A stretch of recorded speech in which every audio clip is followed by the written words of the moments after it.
take them and put them already with the 2 victories, almost sealing the deal for that first placing group. Yeah, I mean, getting to choose your opponents is going to be really important, right? Because you're choosing from the 3rd, 4th placing of the opponent group. And that could really give you the highest chance of getting that lion's share of the 100,000 prize pool, which is, 35,000. 35K sounds like a great prize. I would love to start my 2026 with just an extra 35K in the bag. Me too. And here we go. This is going to be a start of the poking game coming from Dragon. Very nice Kachosins to be able to lay down the pain. And looks like both teams will be not as greedy. They will start with their respective buffs in their own jungle. But did you see that Joshi on that Aguto, like immediately, first thing he did as the timer just went off was just to go and check if he could actually take onto something. Yeah. That's very important, right? Love That's it. a behavior you must always practice. Now, Dragon did find some value in that invade attempt. He actually got the task force camp away from the side of Bigetron. So this is going to be a little bit scary in terms of the Blacklist, doing great in protecting their own Azure Golem, making sure that no attempt of steal will come from Zhang Q. Well, Tranky right now is going to be extremely behind because he lost 2 jungle camps in there at a very early stage of the game. Joshi, on the other hand, just being able just to easily just farm around, cleaning up all of the camps in his jungle.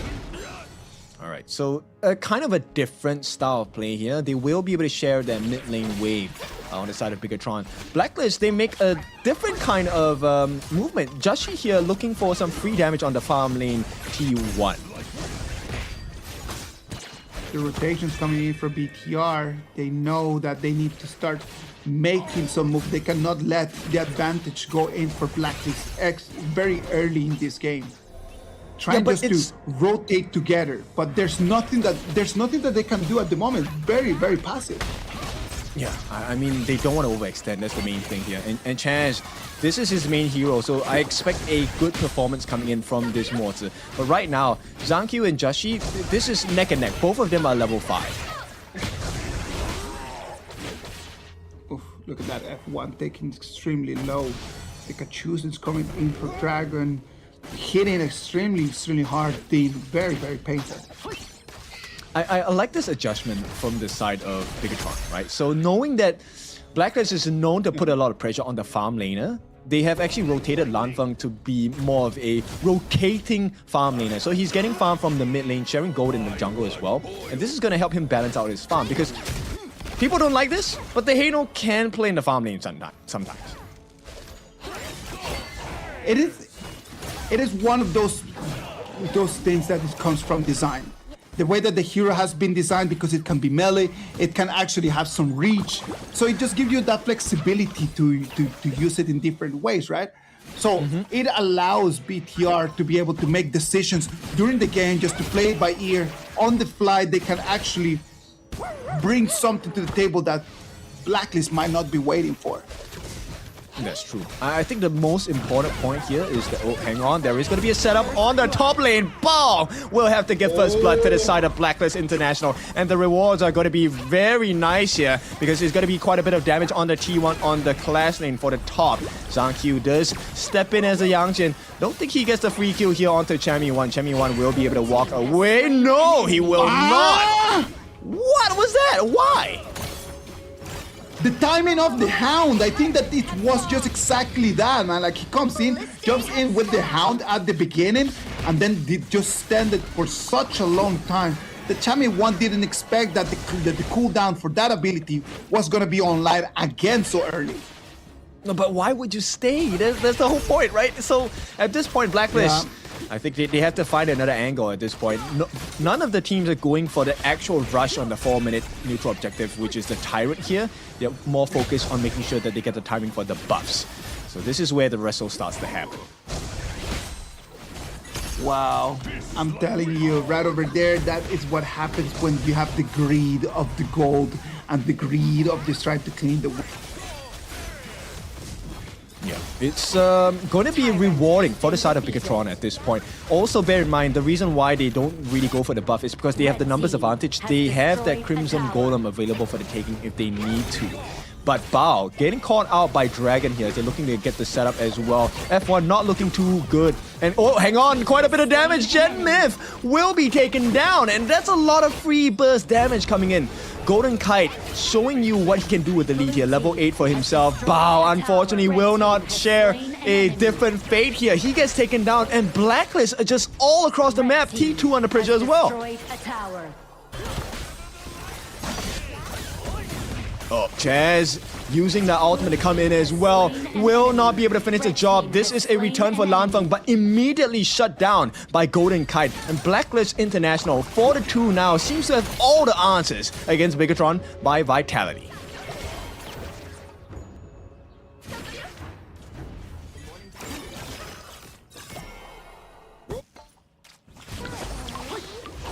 Right, it's not looking too good for the side of Bigetron by Vitality here. We'll take a look at itemization in a bit. Right now, Bigetron needs to figure out where do we go across the gorge, because Blacklist has successfully taken quite a huge chunk of damage and put it onto that T2 on the top. And this is going to be a big concern for Bigetron if they lose a T3 early in this game. Unstoppable. At the same time, if you take a look at the gold advantage, this is going to be 1,000 worth of gold going to the side of Blacklist. We'll take a look at where this massive gold lead is going to be coming from. And that's actually in the form of Chami1 winning against Bao. Now Chami1, he's going to be joining the team. It's a 4-man push at the bottom side of the T1. Bigetron here suffering against the split push prowess of the Agudo by Jashi here. And everything in the jungle on the side of Bigetron is available for the taking from Blacklist.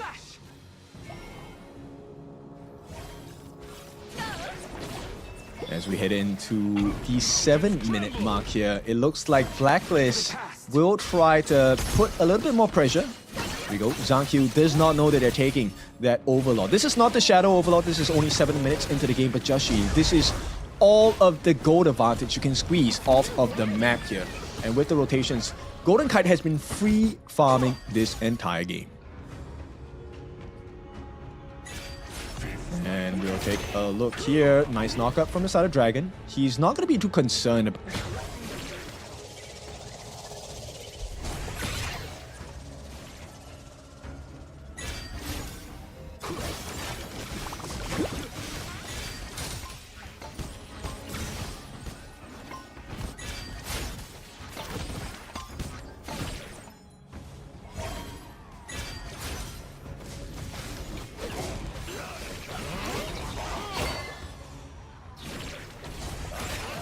secure his Azure Golem against that onslaught coming in from Blacklist. But that is not the true target. The true target here for the sort of Blacklist International is going to be that T2 on the top. If they can find more value before the 10-minute mark, this is going to be a very tough game for Bigetron to come back from. Has destroyed a tower. Now job is done. Golden Kite does have that T2 taken down for free. Blacklist start to move around the map. They want to secure more resources. The next big one that's available for the taking is going to be the Crimson Golem coming in for the side of Bigetron here. Immediately given sight of. And here Jashi starts working on it. All right, ladies and gentlemen, let's see what is going on in here. Right now, it's a 2,000 gold advantage for Blacklist International. They are completely in control of this game. I like the way that they're playing right now. It's just like you can see the presence. You can really feel what Blacklist International is trying to do through this 2026. The total domination of the game. It's a very commanding position, right? Because Golden Kite, not only does he have the level advantage, he has the gold advantage as well. And Bigetron right now, they're trying to figure out, okay, where is this gap? Where can we squeeze an advantage out of? They can't find anything. Zhang is one level behind Jashi. He's not able to tank too much. He does not have the refresh because there was no Dolly available. So Bigetron, they have to figure something else out at this point.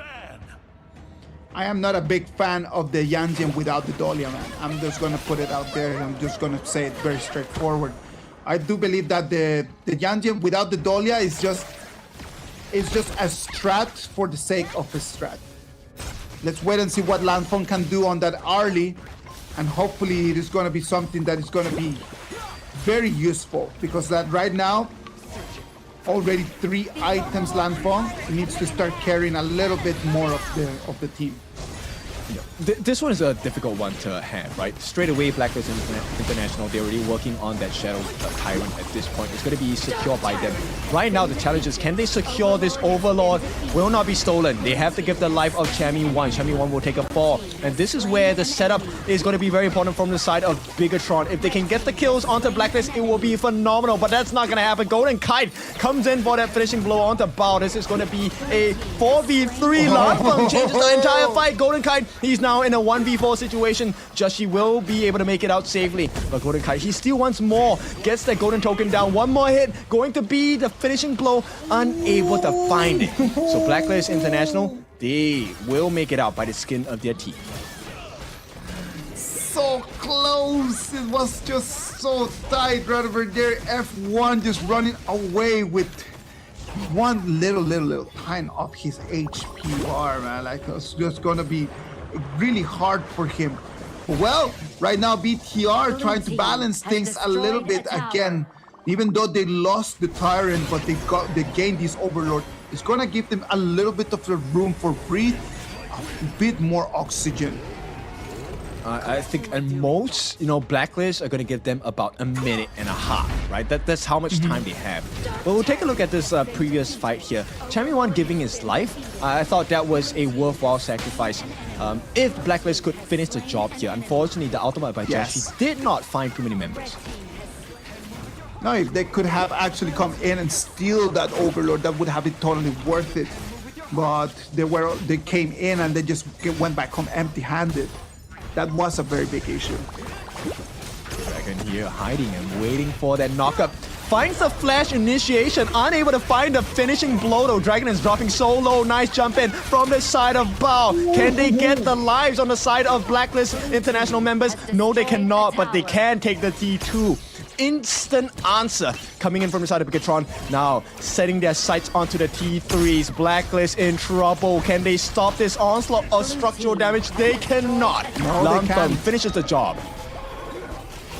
Right now in here, in just one couple pushes, Bigetron taking control of the game one more time. This is just like a pendulum. It goes to Blacklist, then it goes to BTR, then can it just go back to Blacklist one more time? That is the question that we have. But the momentum right now, it is completely in BTR's hands. This is a big swing, right? And nice recovery by Zhangqiu. He is going to be able to catch up a little bit in terms of farm against Joshi, in terms of levels as well. He is still trailing by that half a bar of experience. But the rest of the team members, they're catching up. That's the big difference here. The whole battlefield is a little bit more balanced, right? It is just coming in to be a little bit more of ununderstandable. Look at Yan Jian's over there coming in, trying to find the flank, but it's going to be spotted by the Mayin. I think the biggest difference maker here is the fact that Landfang actually now has space to work around the edges of Blacklist International's composition here. And because of all these free pokes coming in, Blacklist don't really get the ideal start to that fight. Yes. And that's the issue, right? Like, it comes in when the fight is going to start already their health bars are already just pretty low. It's already like 50% of their health bars and the fight has not even yet started. That's the value of Gen Myth as well, right? As the Hano, all these stacks, look, he's getting the damage in, and every single catch is going to be worth it. Nice catch by Bao. He was the one getting caught out this time. It is Bigetron that find the answers. That's Joshi down, Chaz down as well. And the base potentially open for the taking if they can get rid of this T2 in the middle. You can see Zhangqiu already starting to work on the minions. There is no answer. Golden Kite, he was in a great position before. That is no longer the case. The power spike starts showing right now as we get to 14 minutes. We can start seeing that Bigetron by Vitality, they have control. They're going to have a power play for the next 13 seconds. And they might have minions to take all of the turrets down. They do. T3 at the bottom is going to be taken for free. No answer just yet from the side of Blacklist International. In fact, make that 3 lanes all open. Blacklist International now have to deal with a barren base. BTR was losing on the map for such a long time, and then just after a couple fights, look at where we are right now. They changed the story, took the script of this game number 3, and they completely tossed it in the bin. Overlord has been Yep, defeated. this one was Blacklist International putting their foot off the gas, but also because of the way that the draft works. Hang on, this is a huge catch onto Lanfang as well. He will be taken down. Can they finish the job? Dragon needs to be punished for the sins. He will be taken down. Here comes Sankyu as well. Gets the lifesteal. Can they finish the job? The next one to fall is going to be on the side of Chammy 1. 44 seconds out of the fight, and they're still in fighting shape here. Genmyth lands that Super fake minions. Scepter of Fate as well, and here are the minions. Zankyu looking for the potential end. Wants to go in. Does he have his ultimate? Finally has it. He will be able to push them out, and IKL recover in game number 3. Game set, series point for Bigetron. What a game did we just watch? Blacklist had the advantage, then Bigetron took it away from their hands, and they're going to seal the victory, and they're gonna